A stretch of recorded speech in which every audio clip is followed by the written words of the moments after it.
तरह के लो, बॉयल्स लो, चार्ल्स लो, गैलुसाक लो और आवोगाड्रो लो। फिर लो से हमने आइडियल केस इक्वेशन बनाई, PV is equal to NRT. फिर उस आइडियल केस इक्वेशन के बहुत सारे फॉर्म देखे कि PV is equal to NRT दुनिया जानती है। अगर मुझे एन मॉलिक्यूल की पूछे, वन मॉलिक्यूल का पूछे, वन मोल ऑफ गैस का पूछे, तो मुझे आइडियल गैस इक्वेशन क्या करनी है। फिर हमने जो गैसेस सब्सटेंस है उनकी डेंसिटी कैसे निकालते हैं वो सिखाया।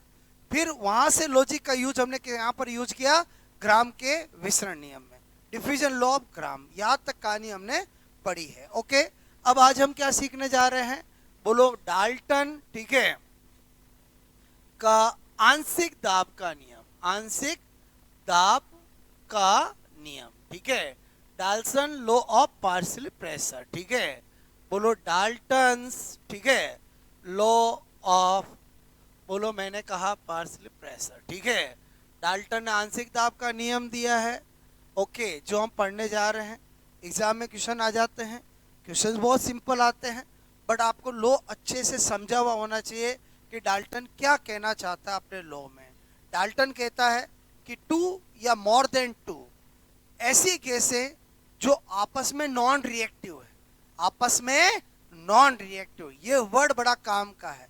बोलो डाल्टन ये नहीं कहता है दो या दो से ज्यादा गैसों को मिला दो, नहीं, डाल्टन कहता है कि मेरा लॉ कब लागू होगा, इफ टू या मोर देन टू, दो या दो से ज्यादा आपस में नॉन रिएक्टिव, आपस में एक क्रियाशील, आपस में क्रिया नहीं करने वाली गैसों को मिलाया जाता है, तो मिश्रण का टोटल प्रेशर मिलाई गई गैसों के पार्शियल प्रेशर आंशिक दाब के योग के सम के इक्वल होता है। ये डाल्टन ने अपना लॉ दिया है। क्लियर? तो डाल्टन क्या कहता है, इस बोलो नियम मतलब लॉ के अनुसार, ठीक है, अकॉर्डिंग टू दिस लॉ, इस नियम के अनुसार दो या दो से अधिक, क्लियर, टू या मोर देन टू आपस में एक क्रियाशील, क्लियर, बोलो मैंने कहा नॉन रिएक्टिव, क्लियर, बोलो नॉन रिएक्टिव, आपस में एक क्रियाशील नॉन रिएक्टिव,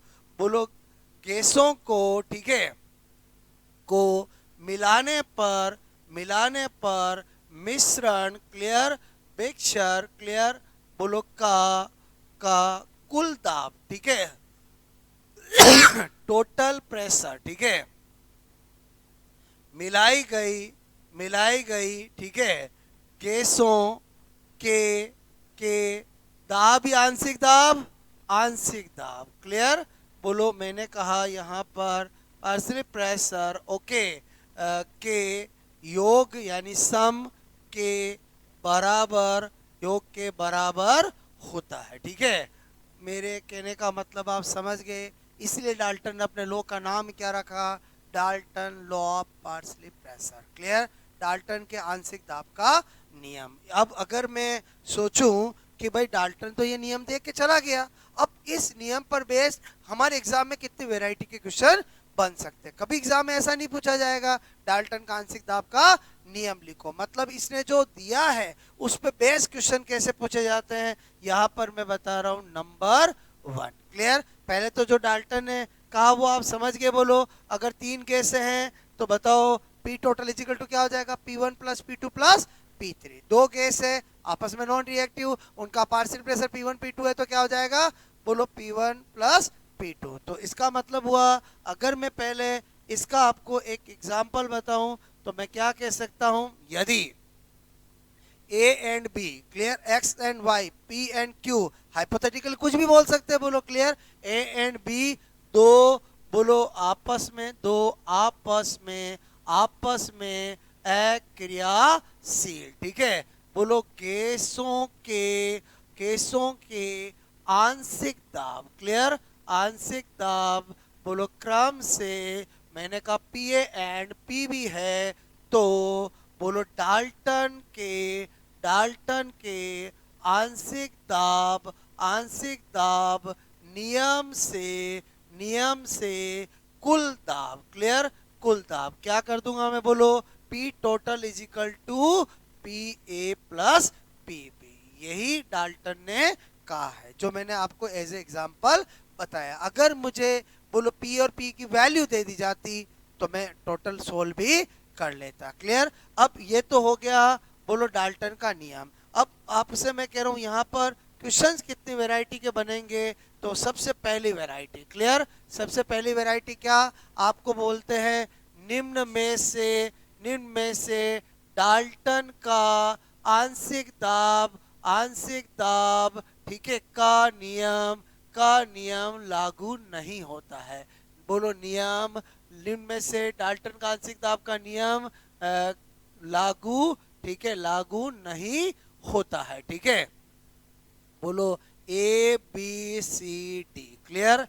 बोलो किस पे लागू नहीं होता ऐसा आपसे पूछा गया। पहला है यहाँ पर एक ऑप्शन दे दिया नियॉन और H2। एक क्या दे दिया बोलो, नियॉन और H2। ठीक है, एक दे दिया बोलो सपोज दैट यहाँ पर हीलियम और O2। क्लियर।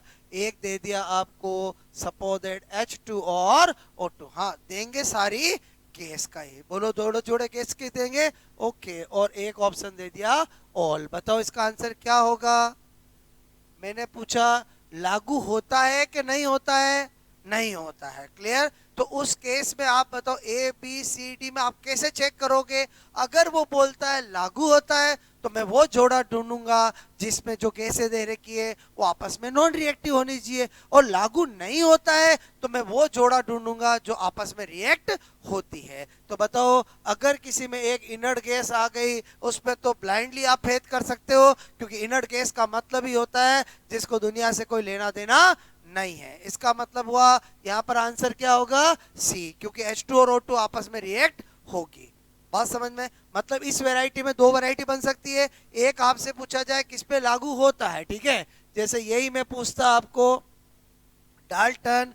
क्लियर। क्या पूछता मैं आपको, डाल्टन। ठीक है, डाल्टन का आंशिक दाब। ठीक है, आंशिक दाब का नियम नियम लागू होता है। ठीक है, ये मैं पूछता। बात समझ में।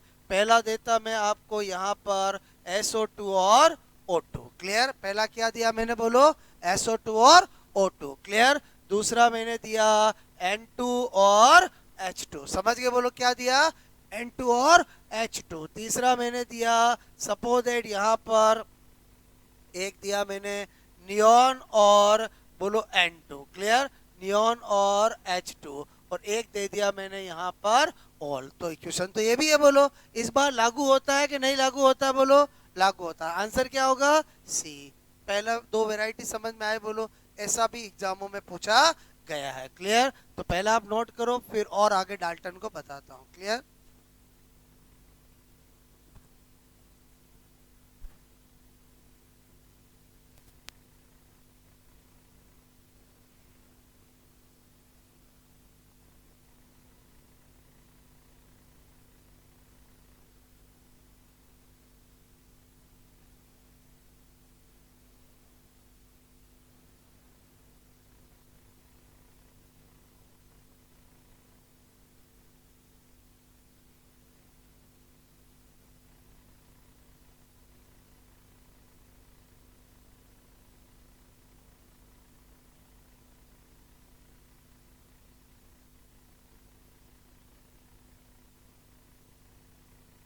डाल्टन का लॉ क्या कहता है समझ में आया, बोलो टू या मोर देन टू, बोलो नॉन रिएक्टिव गैस का जो मिक्सर का total pressure is equal to sum of partial pressure of, आपसे मैं कह रहा हूँ मिक्स्ड गैस। क्लियर। जो जो आपने टू या मोर देन टू गैस बनाई मिलाई है उनके पार्शियल प्रेशर के इक्वल होता है। ठीक है।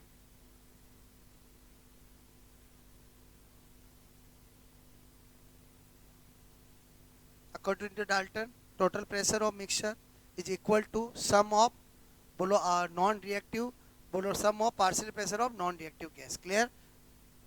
इसको एक लाइन में लिख सकते हैं, बोलो कि according to Dalton total pressure of mixture is equal to sum of non reactive gas. बात समझ ना।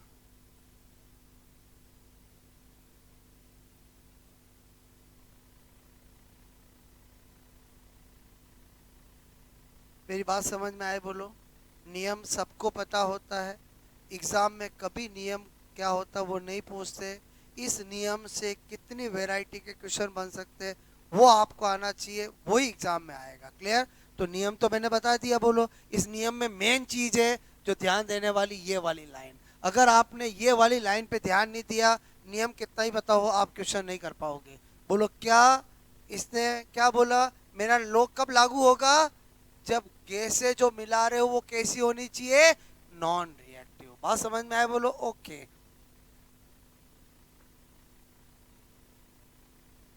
इसलिए जब मैं एग्जांपल बता रहा हूं, मैंने कंडीशन डाली, if two A and B non reactive gas के partial pressure P and P B है, तो according to Dalton law partial pressure, total pressure of gas mixer का क्या होगा? P A plus P B. तीन होते तो P A plus P B plus P C. Clear?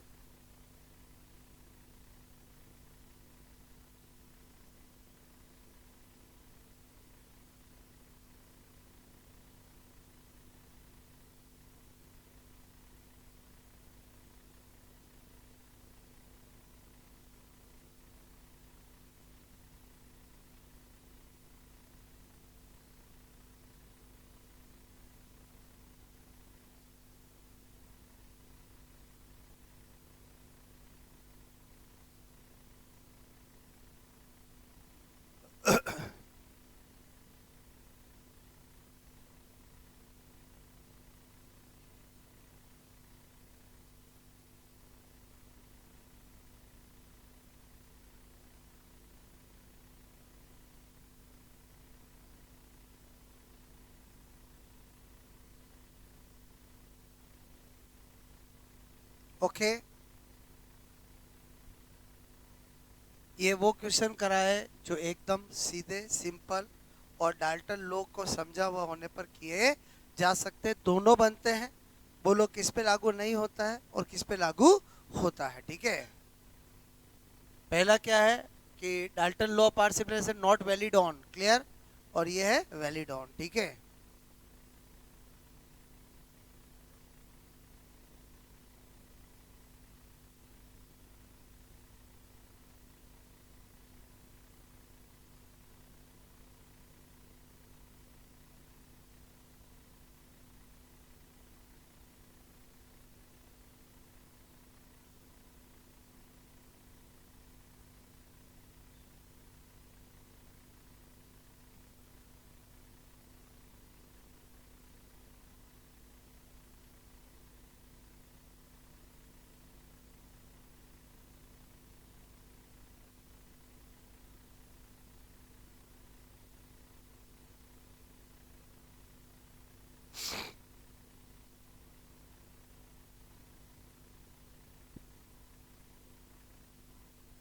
नहीं नहीं, नियोन और H2,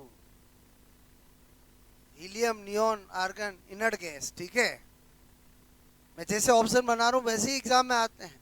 क्योंकि आप सोचो कि मैं नॉन रिएक्टिव बोल रहा हूँ, तो नॉन रिएक्टिव में एक तो इनर्ट देना ही पड़ेगा उसको, तभी तो जोड़े बनेंगे ना। अरे समझे नहीं समझे? बोलो क्लियर?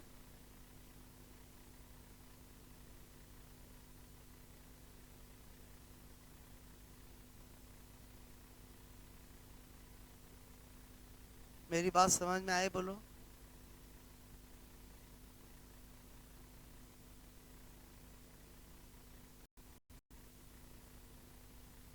दो तो ये समझ में आया? बोलो आपको क्लियर?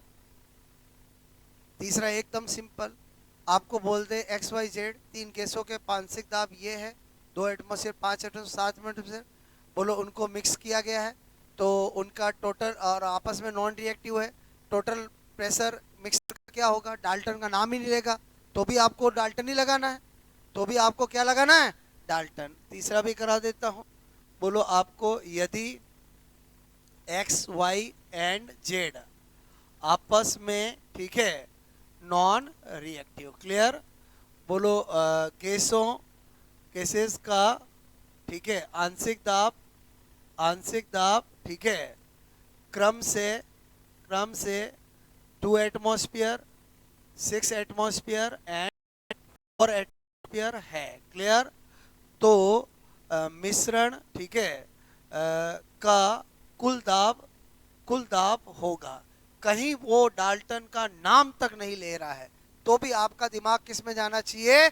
डाल्टन में, क्योंकि डाल्टन ने ऐसी बात बताई है। ठीक है, तो ऑप्शन आपका डेफिनेटली बोलो 12 एटमॉस्फेयर एक ऑप्शन क्लियर, एक बोलो आपका 10 एटमॉस्फेयर क्लियर, बोलो एक आपका यहाँ पर 8 एटमॉस्फेयर क्लियर, और एक आपका 15 एटमॉस्फेयर। इससे इजी तो कोई क्वेश्चन हो ही नहीं सकता है।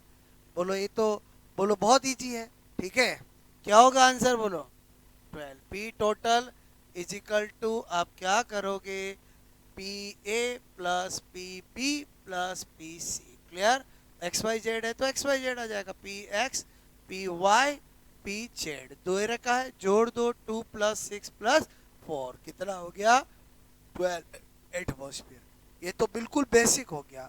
अब अगर एग्जामिनर चाहे कि यार मैं डाल्टन के आंशिक दाब से और अच्छा क्वेश्चन बनाना चाहता हूं क्लियर, तो फिर वो क्या करेगा, आपको पार्शियल प्रेशर निकालने का पूछेगा। क्या पूछेगा, पार्शियल प्रेशर। तो मैं पहले आपको आंशिक दाब निकालते कैसे, पहले वो लॉजिक सिखाता हूं, फिर उस पर बेस्ट क्वेश्चन। ठीक है, पहले बताओ ये तो समझ में आ गया। बोलो अगर एग्जामिनर चाहे कि भाई मुझे डाल्टन के आंशिक दाब से और अच्छा क्वेश्चन बनाना है, तो वो किस वर्ड पे जाएगा, बोलो आंशिक दाब पर क्लियर। तो यानी आपसे मैं यहाँ पर बात समझ में आए, बोलो ओके। अब देखो यहां पर मैंने लिखा आंशिक दाब क्लियर। आंशिक दाब का मतलब क्या होता है, पार्शियल प्रेशर। ठीक है, तो किसी भी आपसे मेरे को गैस का या कंपोनेंट का पार्शियल प्रेशर कैसे निकाला जाता है, तो P से मैं रिप्रेजेंट कर रहा हूं, P is equal to X. बोलो मैंने कहा x मतलब मोल फ्रैक्शन क्लियर, मैंने यहाँ पर लिखा आंशिक दाब क्लियर इज इक्वल टू, बोलो यहाँ पर मैं कह रहा हूँ घटक मतलब कंपोनेंट का आंशिक दाब, घटक का मोल भिन्न बोलो इनटू कुल दाब। ठीक है, कुल दाब ओके। क्या लिखा मैंने, बोलो यहाँ पर मैं आपको अभी क्वेश्चन से सिखाऊंगा, partial pressure clear of component clear, बोलो component clear, component is equal to, बोलो यहाँ पर क्या लिखा मैंने, mole fraction clear of component clear, component बोलो और ये टोटल प्रेशर क्लियर। यानी कुछ मुझे दिया जाएगा, कुछ मेरे से पूछा जाएगा। तो अगेन मुझे यहाँ से एक बात समझ में आई कि मुझे पहले ये तो निकालना पड़ेगा, ये आना चाहिए तभी मैं कर पाऊंगा। तो यहाँ पर फिर मैं क्या बता रहा हूँ, किसी भी घटक का मोल भिन्न कैसे निकाला जाता है, मैंने कहा mole fraction clear, mole fraction of component is equal to क्या होता है, घटक के मोल, घटक के mole, mole of component divide by कुल मोल क्लियर, कुल मोल। ठीक है, यहाँ पर मैंने कहा क्या लिखा, बोलो मोल of component clear, component divide by total mole clear. अब जैसे मैंने ये लॉजिक बताया, मैं करा रहा हूं यहाँ पर क्वेश्चन नंबर बोलो आपको 4 क्लियर। आपको कहा जाए यदि एक्स वाई एंड जेड, वापस वैसा का वैसा क्वेश्चन, बट इस बार लैंग्वेज कुछ अलग वैल्यूज दूंगा और पूछूंगा कुछ अलग क्लियर। आपको कहा जाए यदि एक्स वाई जेड बोलो नॉन, मैंने कहा रिएक्टिव बोलो गैस क्लियर, के 2 4 एंड 6 मॉल क्लियर। क्या बोला मैंने, 2 4 और 6 मॉल क्लियर को मिलाकर मिलाकर एक मिक्सचर क्लियर, एक मिक्सचर मिश्रण क्लियर, मिश्रण बोलो बनाया गया। ठीक है, बनाया गया। ठीक है, जिसका जिसका कुल दाब, जिसका कुल दाब क्लियर, उसने आपको बोल दिया टोटल प्रेशर, सपोज दैट आपको बोला यहाँ पर 24 एटमॉस्फेयर है, कितना है बोलो 24 क्लियर, उसने दिया आपको। ठीक है, तो एक्स वाई एंड जेड के आंशिक दाब होंगे क्लियर, आंशिक दाब बोलो पार्शियल प्रेशर होंगे क्लियर। बोलो आपको मेरा क्वेश्चन समझ में आया, बोलो कि डाल्टन ने जो बात कही है उसमें अच्छा क्वेश्चन इससे बनता है।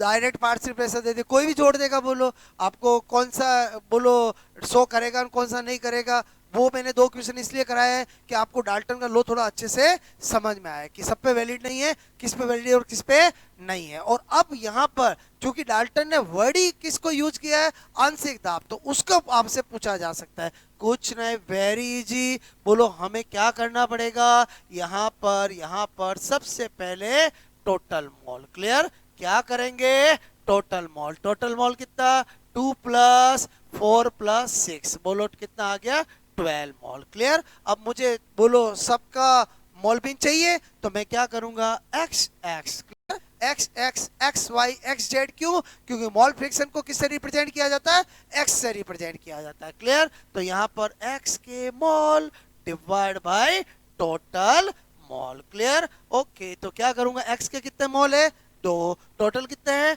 12, तो कितना आया 1/6। Clear, okay, X Y direct करूंगा मैं, बोलो यहाँ पर कितने हैं वाई के मॉल, वाई के मॉल कितने हैं बोलो, यानी mole of Y divide by total mole कितने होंगे बोलो, 4 डिवाइड बाय 12 कितना आया 1/3। क्लियर, और एक्स जेड, बोलो आपसे मैं कह रहा हूं यहाँ पर अगर मैं यहाँ पर एक्स जेड को डायरेक्ट 6 डिवाइड बाय 12 लिखकर 1/2 लिख दो, चलेगा बोलो। मेरे पास क्या आ चुके हैं, मॉल फ्रैक्शन। बताओ, टोटल प्रेशर मुझे दे रखा है, मुझे पार्शियल प्रेशर को निकालने से रोक नहीं सकता। बोलो मुझे क्या करना है, यहाँ पर पी एक्स। क्लियर, तो क्या करूंगा, एक्स एक्स पी टोटल, यही करूंगा मैं। बोलो एक्स एक्स कितना मेरा, बोलो बाई 6, पी टोटल कितना है 24। बताओ काटा तो कितना आया, कितना आया, कितना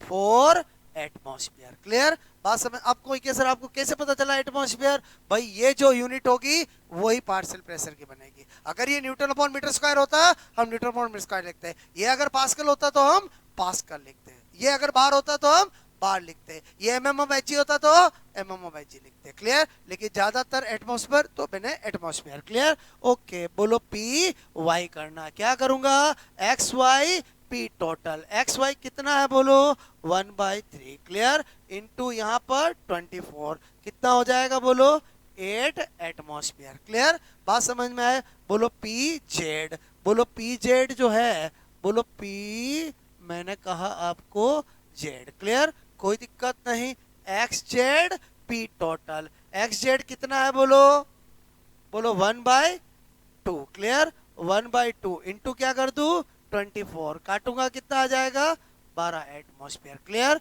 अब मैंने जो किया वो सही है कि नहीं है, चेक करने का बहुत इजी तरीका, डाल्टन कहता है अगर आपको जितनी गैस है उनके पार्शियल प्रेशर मिल जाए उनको जोड़ा जरा टोटल के बराबर आ रहा है क्या, तो मैंने कहा 12 8 और 4 कितना हो गया 24, मतलब हमारा क्वेश्चन सही है। अब कोई दिमाग लगाए, सर फिर मैं इतना सोल्व क्यों करूंगा, मैं ऑप्शन में काउंट कर लूंगा, एग्जामिनर भी होशियार होगा। होशियार कैसे होगा समझ में आया, सबका सम क्या देगा 24 24 24। अरे समझे समझे, आप ही होशियार हो कि एग्जामिनर होशियार है, बोलो एग्जामिनर अरे क्या देगा समझ में आया, बोलो क्या वो ऐसा नहीं दे सकता, पहला ऑप्शन 6 2, बोलो बात समझ में, अरे इन्हीं को भी तो घुमा सकता है ना, P F P F X Y Z के पार्शियल प्रेशर पूछे 8 12 4 4 12 8, और ऐसा भी दे सकता है, या फिर वो क्या कर सकता है, बोलो एक में 4 8 12, एक में 4 4 16, और टोटल तो 24 ही देगा ना। मेरी बात समझ में आए बोलो, पहले बताओ इस क्वेश्चन से और इस लॉजिक से हमें क्या पता चला कि डाल्टन ने जो लॉ दिया है उसमें ऐसा क्वेश्चन भी बन सकता। मैंने 3 कराया, 2 ही केस दी जा सकती है, और बोलो हाँ 1 नहीं देंगे क्योंकि कम से कम 2 तो होनी ही चाहिए। ठीक है, नोट करोगे, यहां से हमें क्या सीखने को मिल गया कि आंशिक दाब भी कैसे निकालते हैं, बात समझ ना।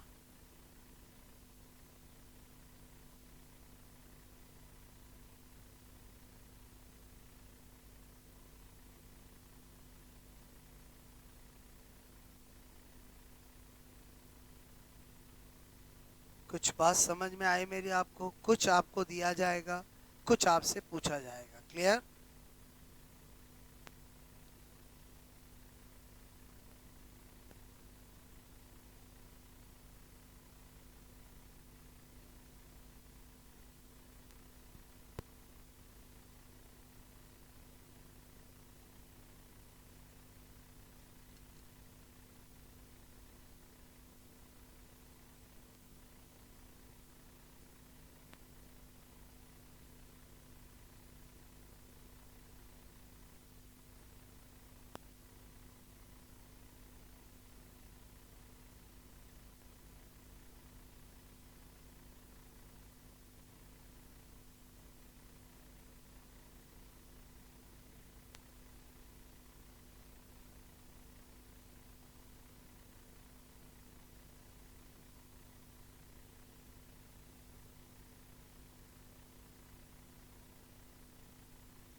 ओके, ये तो पहले लॉजिक बताया मैंने आपको। ओके, और फिर अपन ने क्वेश्चन क्या हो गया नोट, ये बोलो, ठीक है।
क्वेश्चन समझ में आया बोलो।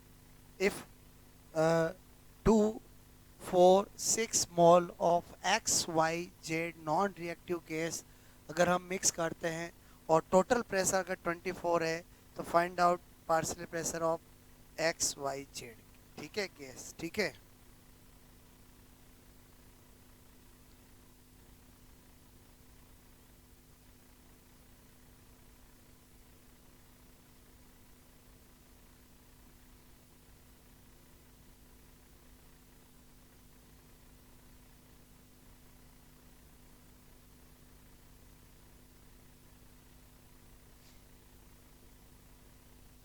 ओके,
तो डाल्टन का लॉ समझ में आया बोलो, हर एंगल से कि डाल्टन में क्या क्वेश्चन एग्जाम में पूछे जा सकते हैं।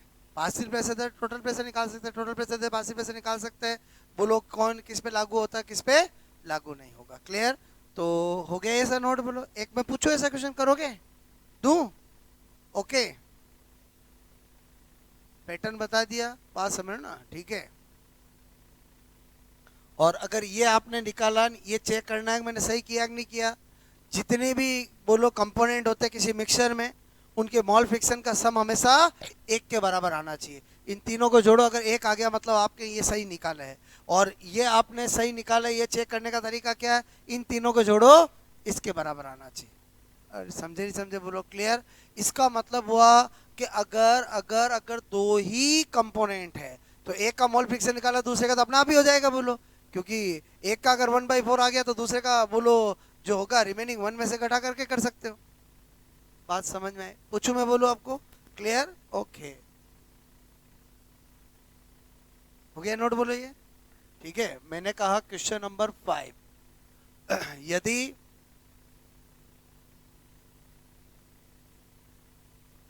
हीलियम एंड H2 गैस के के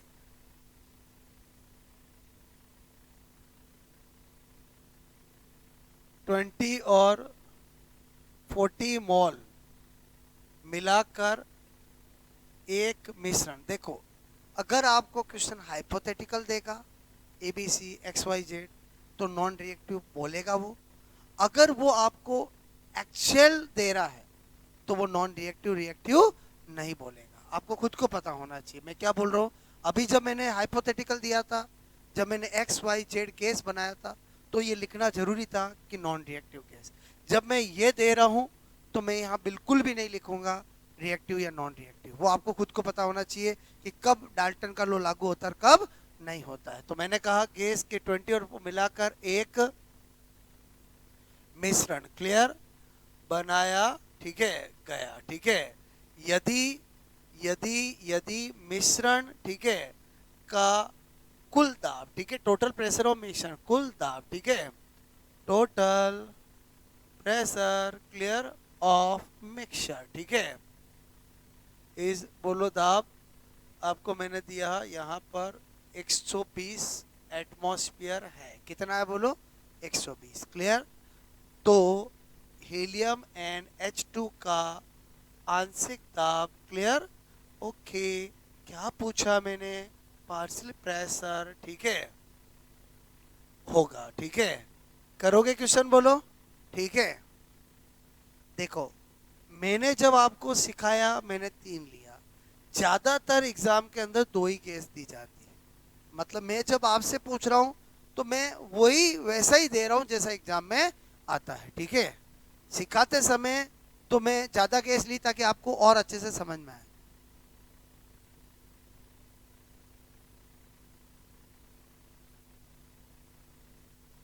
आया समझ में बोलो?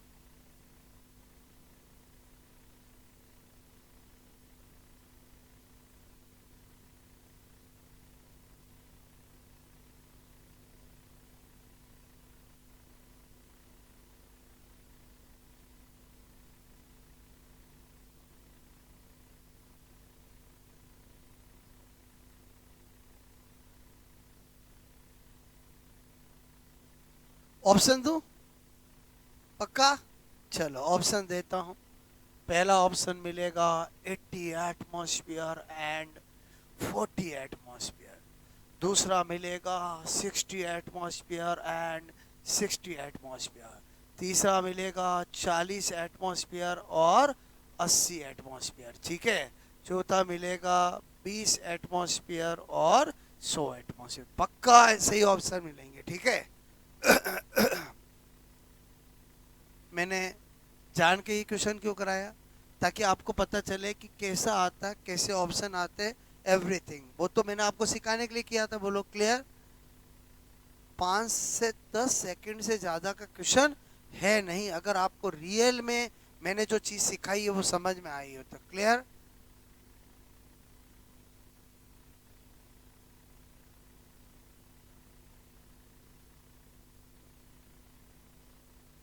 किस किस का हो गया? हाथ खड़े करो। बाकी भी करो, मैंने सिखाया आपको सबको एक साथ, ठीक है।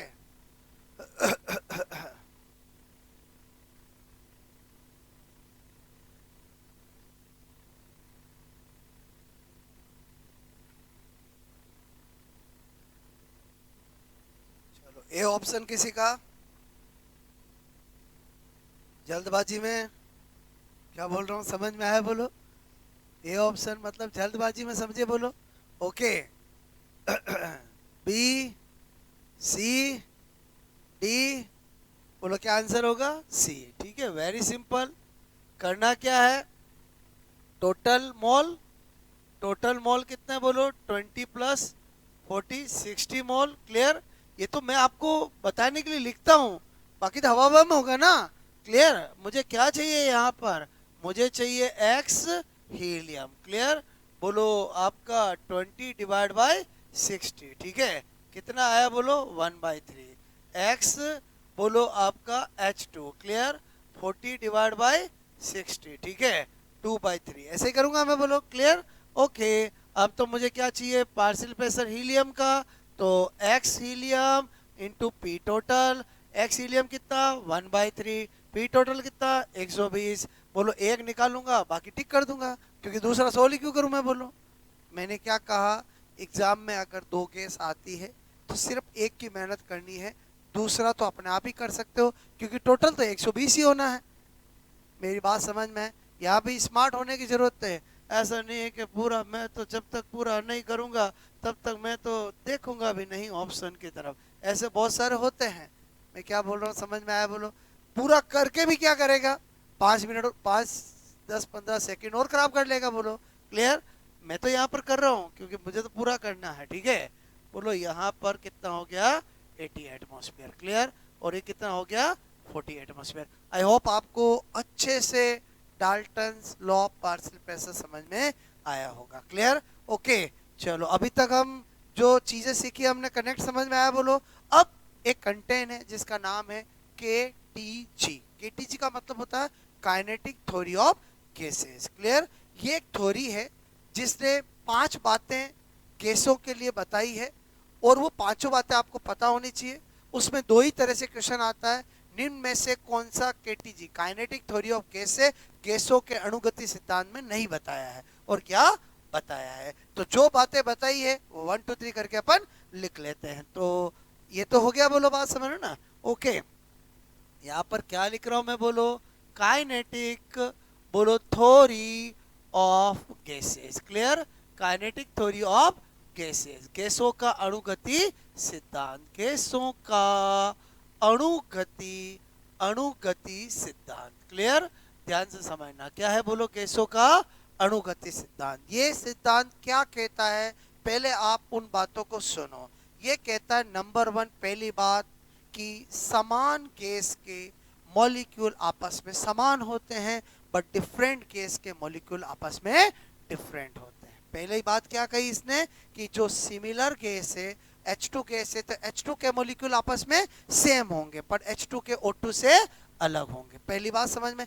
दूसरी बात ये कहता है कि गैस का जो वॉल्यूम बहुत ज्यादा होता है, इसलिए एक मॉलिक्यूल का वॉल्यूम नेग्लिजिबल माना जाता है। फिर ये कहता है कि गैस के मॉलिक्यूल बहुत दूर दूर होते हैं, इसलिए गैसों के मॉलिक्यूल के मध्य इंटरमॉलिक्यूलर अट्रैक्शन नेग्लिजिबल माना जाता है। चौथी बात ये कहता है कि गैस के मॉलिक्यूल जब घूमते हैं तो टकराते हैं, और उनकी जो कोलिजन होती है, जो टक्कर होती है, वो इलास्टिक होती है, इसलिए कोई हीट लॉस नहीं होता। बोलो इलास्टिक नहीं होती तो खतरनाक हो जाता। हम यहाँ बैठे हैं, क्या यहाँ इन्वायरमेंट है कि नहीं है? मीडियम है। मीडियम किससे बनता है? गैसों से। और कितनी गैसें आपस में टकरा रही है, बोलो यहाँ पर तो आग लग, मतलब ऐसा गरम गरम हो जाता है। ऐसा नहीं होता है। मतलब गैसों की कोलिजन कैसी होती है? इलास्टिक। और इलास्टिक कोलिजन फिजिक्स में किसको कहा जाता है? जिसमें कोई हीट लॉस नहीं होता है। और चौथी बात ये कहते हैं कि गैसों के अणुओं के टेम्परेचर इंक्रीज पड़ने पर काइनेटिक एनर्जी इंक्रीज होती है। बोलो टेम्परेचर इंक्रीज करने पर अच्छे की काइनेटिक एनर्जी इंक्रीज होती है। बात समझ ना? तो यहाँ पर टेम्परेचर जब इंक्रीज किया जाएगा तो गैसों की गतिज ऊर्जा क्या होगी? इंक्रीज, क्योंकि गैसों के मॉलिक्यूल की काइनेटिक एनर्जी 1/2 kT होती है। के मतलब बोल्ट्जमान कांस्टेंट, इसका मतलब kinetic energy directly proportional to temperature. Temperature increase किया तो काइनेटिक एनर्जी इंक्रीज होगी। ये बात 5 बातें किसने कही है? KTG ने। तो KTG में क्वेश्चन कैसा आता है, निम्न में से अणुगति सिद्धांत का कौन सा, बोलो आपसे मैं कह रहा हूँ स्टेटमेंट या पॉइंट या बोलो प्रॉपर्टी नहीं होती है या होती है। तो आई थिंक मेरी बातें समझ में आए। बोलो आपको लिख ले अपन 1 2 3 करके। बोलो ऊपर क्या लिखा मैंने? Kinetic theory of gases. बोलो गैसों का अणुगति सिद्धांत। सिद्धांत है तो इसने गैसों के लिए 5 बातें कही है। बोलो पहला क्या कहा? समान गैसों मतलब सिमिलर गैसों के अणु, बोलो मॉलिक्यूल। क्लियर? बोलो क्या होते हैं? समान। क्लियर? सिमिलर। परंतु बट बोलो असमान, ठीक है, गैसों के बोलो अणु, मैंने कहा मॉलिक्यूल। क्लियर? बोलो मॉलिक्यूल। क्लियर? असमान बोलो होते हैं। ठीक है, पहले बताओ पहला पॉइंट समझ में आया? बोलो सिमिलर गैसों के मॉलिक्यूल सिमिलर होंगे और डिफरेंट गैस के मॉलिक्यूल डिफरेंट होंगे। क्लियर? ओके, दूसरी बात क्या कही? बोलो गैस, ठीक है, का वॉल्यूम, गैस के वॉल्यूम, गैस के ऐसे लिखो चलेगा? बोलो ओके, वॉल्यूम आयतन, ठीक है, के तुलना में, बोलो की तुलना में, कंपैरिजन में, तुलना में एक गैस के मॉलिक्यूल, ठीक है, मॉलिक्यूल का आयतन आयतन नगण्य, नगण्य मतलब नेग्लिजिबल होता है, ठीक है।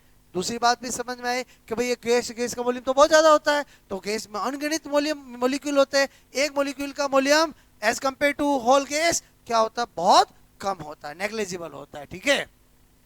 तीसरी बात, बोलो गैस के मॉलिक्यूल मॉलिक्यूल बहुत दूर दूर दूर दूर बोलो स्थित, क्लियर, होते हैं, ठीक है, होते हैं, इसलिए उनमें इंटरमोलिकुलर अट्रैक्शन नेग्लिजिबल होता है, इसलिए इनमें अंतर आणविक आकर्षण, क्लियर, अंतर आणविक आकर्षण, क्लियर, बोलो इंटर, मैंने कहा मॉलिक्यूलर अट्रैक्शन, क्लियर, अट्रैक्शन, बोलो क्या होता है, नेग्लिजिबल होता है, ठीक है, बोलो क्या होता है, मैंने कहा नगण्य होता है, नगण्य मतलब नेग्लिजिबल होता है, नहीं के बराबर होता है। नंबर फोर्थ क्या बात बताई मैंने कि गैसों के अणुओं में होने वाली कोलिजन टक्कर इलास्टिक होती है, जिसमें कोई हीट लॉस नहीं होता है, क्लियर, बोलो गैसों के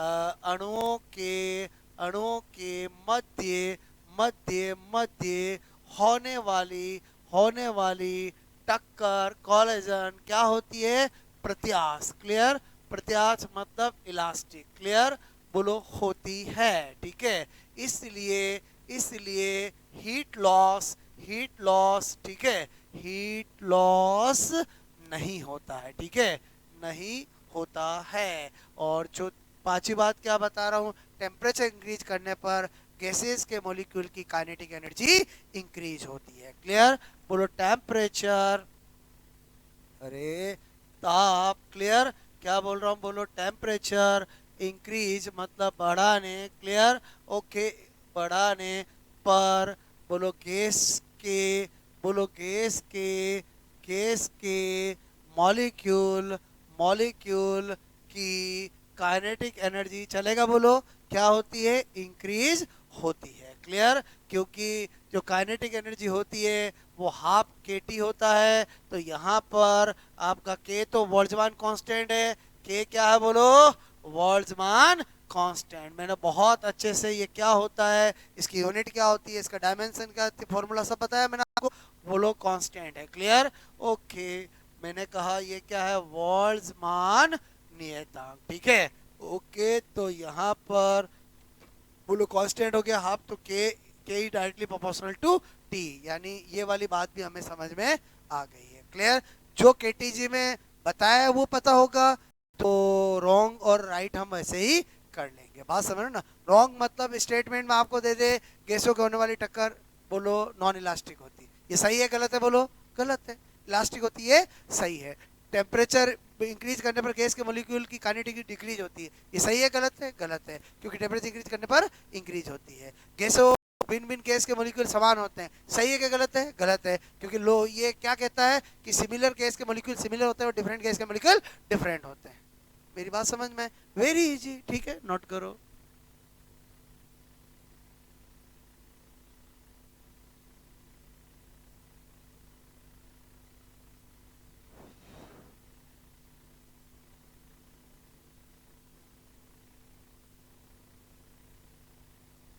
पांच बातें दिल दिमाग में बसी कि नहीं बसी, बोलो आपको, इतना नहीं है, बात समझो ना, ओके, फर्स्ट पॉइंट कहता है कि सिमिलर केस के मॉलिक्यूल सिमिलर और डिफरेंट केस के मॉलिक्यूल डिफरेंट होते हैं, सेकंड क्या कहता है कि volume of one molecule of gas is negligible as compare to total volume of gas, clear, बात समझ में आए, बोलो, तीसरा क्या कहता है कि intermolecular attraction in gases molecule is negligible because molecule क्या होते हैं, बहुत फार फार बहुत दूर दूर बोलो मोर डिस्टेंस में प्रेजेंट होते हैं, ठीक है।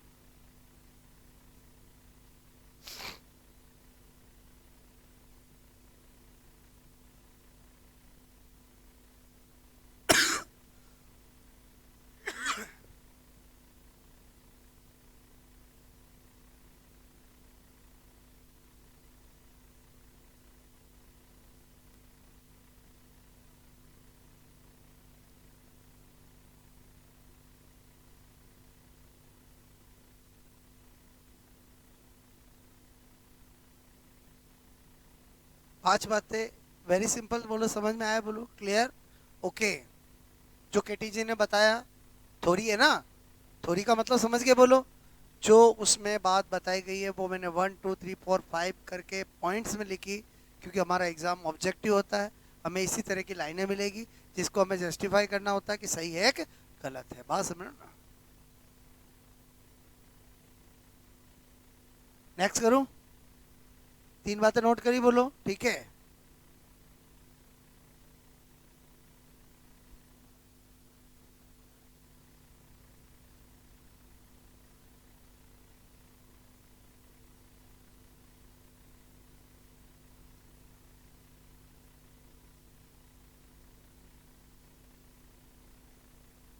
ये भी आया समझ, बोलो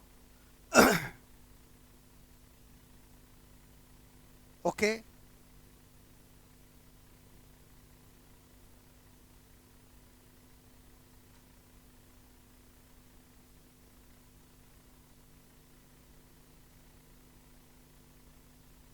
कल हम बहुत इंपॉर्टेंट चीज सीखेंगे, वो है रियल केस। देखो आइडियल केस सब जानते हैं, रियल केस की इक्वेशन, रियल केस क्या है वो, उसके बोलो कब आपका क्या इसमें प्रेशर करेक्शन होता है, वॉल्यूम करेक्शन होता है, वो मैं बहुत लॉजिक से आपको चीजें सिखाऊंगा। Clear, okay.